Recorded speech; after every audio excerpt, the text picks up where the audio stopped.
السلام علیکم ورحمۃ اللہ وبرکاتہ۔ سیدنا کریم صلی اللہ تعالی علیہ وآلہ وسلم۔ آسان تفسیر القرآن میں سورہ حدید کی آیت نمبر آج انشاءاللہ عز و جل 14 لفظی و محاورہ ترجمے سے انشاءاللہ عز و جل ہم پڑھیں گے۔ اعوذ باللہ من الشیطان الرجیم، بسم اللہ الرحمن الرحیم۔ ينادونهم ألم نكن معكم قالوا بلى ولكنكم فتنتم أنفسكم وتربصتم وارتبتم وغرتكم الأماني حتى جاء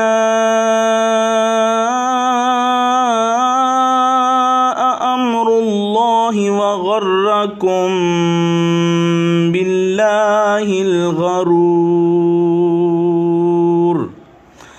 منافقین پکاریں گے اہل ایمان کو، کیا ہم تمہارے ساتھ نہ تھے؟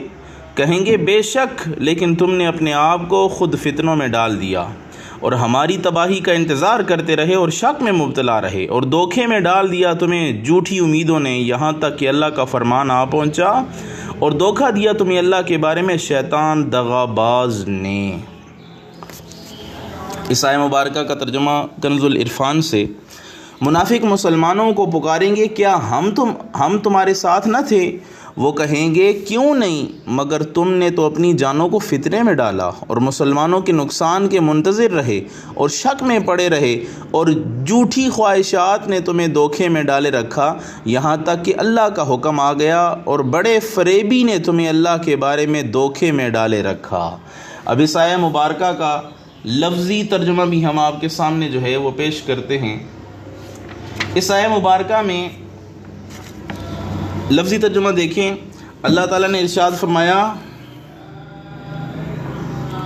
ینادونہم، منافق پکاریں گے اہل ایمان کو، الم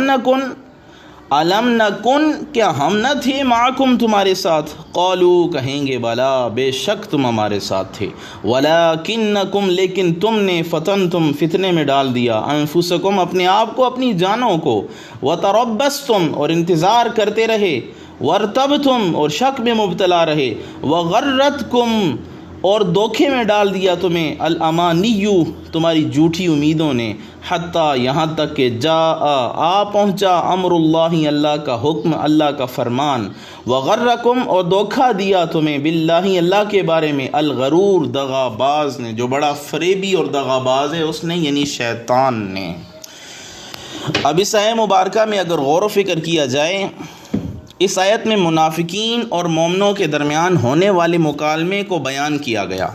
چنانچہ دیوار کھڑی ہو جانے اور عذاب کا مشاہدہ کرنے کے بعد منافق مسلمانوں کو اس دیوار کے پیچھے سے پکاریں گے اور کہیں گے کیا دنیا میں ہم تمہارے ساتھ نمازیں نہیں پڑھتے تھے، تمہارے ساتھ روزے نہیں رکھتے تھے؟ مومنین کہیں گے کیوں نہیں، تم ظاہری طور پر ہمارے ساتھ ہی تھے، لیکن تم نے منافقت اور کفر اختیار کر کے اپنی جانوں کو فتنے میں ڈالا، گناہوں میں اور اپنی نفسانی خواہشات کی پیروی میں لگے رہے اور مسلمانوں کے نقصان کے منتظر رہے، اور دین اسلام کی حقانیت میں شک کرتے رہے، اور جھوٹی خواہشات نے تمہیں دھوکے میں ڈالے رکھا، اور تم ان باطل امیدوں میں رہے کہ مسلمانوں پر مصائب آئیں گے تو وہ تباہ ہو جائیں گے، یہاں تک کہ موت کی صورت میں اللہ تعالیٰ کا حکم آ گیا اور بڑے فریبی یعنی شیطان نے تمہیں اللہ کے بارے میں دھوکے میں ڈالے رکھا کہ اللہ تعالیٰ بڑا حلیم ہے، بڑا غفار ہے، تمہیں بخش دے گا، تم پر عذاب نہیں کرے گا، مرنے کے بعد اٹھنا ہے، نہ حساب ہوگا نہ ہی اٹھنا ہے، تم اس فریب میں آ گئے اور یوں جو ہے وہ ساری زندگی تم نے ضائع کر دی، سارے اعمال تم نے برے کیے۔ اب یہاں پہ اگر دیکھا جائے، اہل ایمان منافقوں کو جب یہ جواب دیں گے اور منافق جب مسلمانوں کو پکاریں گے اور اہل ایمان انہیں جواب دیں گے بے شک تم تو بظاہر ہمارے ساتھ تھے، لیکن تمہیں خوب علم ہے کہ تمہارے باطن میں کیا چھپا تھا، کیا پنہا تھا۔ یہاں منافقین کو ان کی خصلتوں کا ذکر بھی ہو رہا ہے کہ ان کی تباہی کا باعث جو بنی، وہ ان کی یہ خصلتیں تھیں۔ تو ہمیں بھی چاہیے کہ ان کلمات میں یا ان کلمات میں قرآن کریم کے سنجیدگی سے اور اس میں غور و فکر کریں، تدبر کریں اور اپنا جائزہ لیں کہ کہیں منافقین کی کوئی خصلت ہم میں تو نہیں پائی جاتی۔ جس طرح کہ حدیث میں آتا ہے کہ منافق کی 3 نشانیاں کہیں اور بھی بیان ہوئیں کہ جب بولتا ہے تو جھوٹ بولتا ہے، جب وعدہ کرتا ہے تو خلاف کرتا ہے، جب مانت رکھی جائے تو خیانت کرتا ہے۔ اگر منافقین کی یہ علامت ہمارے اندر موجود ہیں تو ہمیں ان کو بدلنا ہوگا۔ پہلی بات جو منافقین کو کہی جائے گی وہ یہ ہے فتنتم انفسکم، یعنی تم نے اپنے نفسوں کو ابتلا اور عذاب میں پھینک دیا۔ اور لسان العرب لکھتے ہیں کہ یہاں پہ تم نے اپنے آپ کو فتنہ اور فساد کی آگ میں بھڑکانے میں استعمال کیا، یعنی منافقین دنیا میں اس طرح زندگی بسر کر رہے تھے یا بسر کرتے رہے، اسلام پر جب بھی کوئی کٹن گڑی آئی تو انہوں نے اسلام کی مشکلات میں اضافہ کرنے میں اپنے سارے وسائل صرف کر دیے۔ دوسری بات جو انہیں کہی جائے گی وہ یہ ہے وَتَرَبَّصْتُمْ، یعنی کفر و اسلام کی کشمکش میں یا کفر اسلام کی کشمکش جب بھی عروج پر تھی، تمہارا فرض تھا کہ تم نتائج سے بے پرواہ ہو کر اپنی قسمت اسلام کے ساتھ وابستہ کر دیتے۔ توحید و رسالت کی جو شہادت تم نے زبان سے دی تھی، تم پہ لازم تھا کہ اپنے اعمال سے اس کو سچا کر دکھا دیتے، لیکن تم انتظار کرتے رہے کہ دیکھیں اونٹ کس کروٹ بیٹھتا ہے، پانسا کس کے حق میں پلٹتا ہے۔ عشق اور مصلحت بینی، ایمان اور موقع پرستی، یہ 2 متضاد چیزیں ہیں۔ اور یہاں فرمایا گیا تربستم کا ایک معنی یہ ہے کہ ذخیرہ اندوزی بھی کیا گیا ہے، یعنی ایک معنی یہ ہے کہ جمع کرنا، اور فرمایا گیا علامہ جوری فرماتے ہیں ذخیرہ اندوزی کرنے والا اس انتظار میں رہتا ہے کہ جب جنس یا کوئی چیز بازار میں نایاب ہو جائے تو اس کا نرخ بڑھ جائے، ریٹ بڑھ جائے، اس وقت وہ اسے فروخت کرے۔ اور تیسرا نقص جو منافقین میں تھا وہ ملوث تھے، وہ تھا پیچھے آیت میں دیکھتے ہیں وہ لفظ کیا ہے، ورتبتم کا مطلب ہے کہ وہ ساری عمر شک میں مبتلا رہے، یعنی تم ساری عمر شک میں مبتلا رہے،